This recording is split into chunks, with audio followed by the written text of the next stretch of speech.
Hello, it's MJ. I promised my friend Danielle that I would try this recipe. First thing I'm going to do is I'm going to spiralize 2 potatoes, russet potatoes. I've already peeled them, but we're going to go ahead and get them ready to spiralize.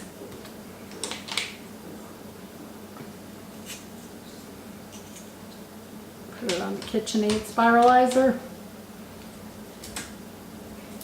Bring this into the edge, and this is the medium sized. And there we go.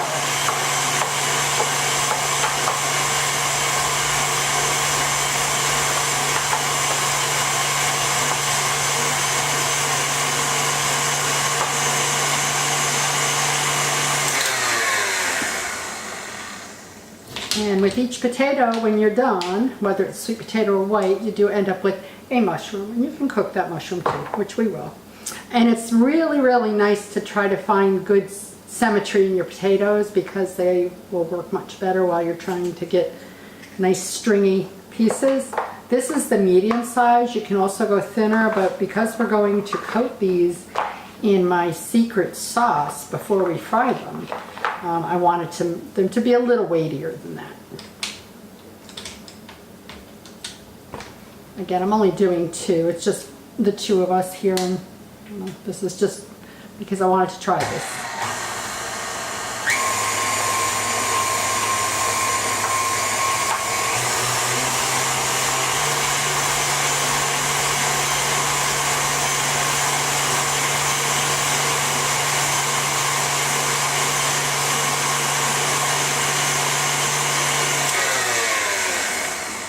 And that's all there is to spiralizing.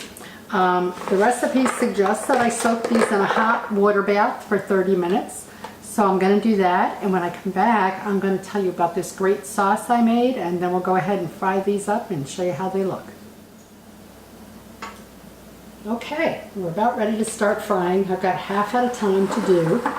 This is my secret special sauce that I'm going to coat the potatoes in. It's got flour, about 1.5 cups. Actually, it's not a real secret, but I'll tell you about that in a minute. 1.5 cups of flour, 5 tablespoons of paprika. I cut it back a little bit. I'm not a huge paprika fan. 2.5 teaspoons of salt, 1.5 teaspoons of garlic powder, 1.5 teaspoons of onion powder, 1.5 teaspoons of cayenne pepper. Also cut the heat back a little bit and only put about a teaspoon in. 1 teaspoon of black pepper, 2 cups of water. Mix it all up, and now we're just gonna put them in there. I've kind of dried these, but I just now want to coat them with this sauce. And I went online and I was looking for a good coating that wasn't a bready coating, and this is actually supposed to be the Arby's recipe. We don't eat potatoes a lot here other than baked, so I'm not a big Arby's person, but it sounded like it would be pretty spicy and good. So I'm just going to wash my hands and we'll put it in the fryer. Okay, I have my oil at 400 degrees, and I've let it get up to heat, so it's been sitting there for about 20 minutes. And I'm going to go ahead and add about half of the load of the potatoes. I got the oil hot based on that sound.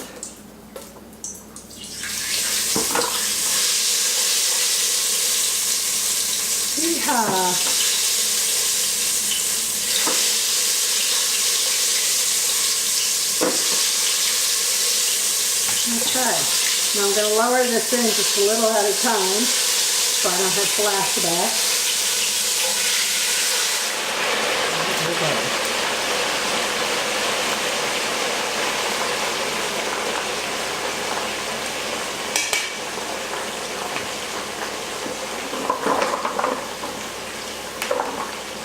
It's going to fry up for a couple of minutes while we soak the next group.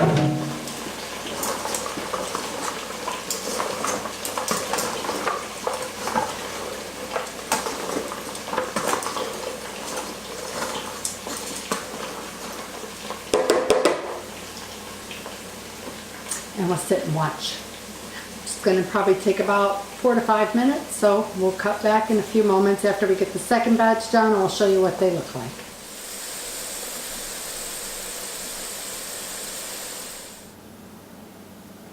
Okay, so there you have it. 2 potatoes, spirally. They do tend to fall apart a little. I think next time I will go from the medium spiral to a little bit larger so they'll stay more twisty and long. And salted them up. They look good. I had to admit we tasted and they taste pretty darn good. But Danielle, is something missing? Yes, indeed there is. What does every recipe require to make it perfect? Here we go.